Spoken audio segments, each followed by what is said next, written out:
Kak tengah buat apa ni? Pisang goreng. Oh, pisau goreng ni ya. Okey. Kak, apa special pisau goreng ni? Coklat dengan matcha.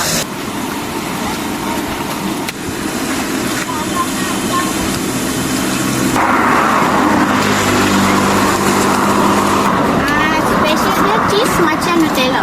Oh, Dia okey. 3 flavor. Mula-mula kami akan bubur susu lah untuk nak letak cheese. Yang ni cheese ah? Ya, ni cheese. Banyak tau. Ni kami akan letak matcha. Matcha. Ya, matcha.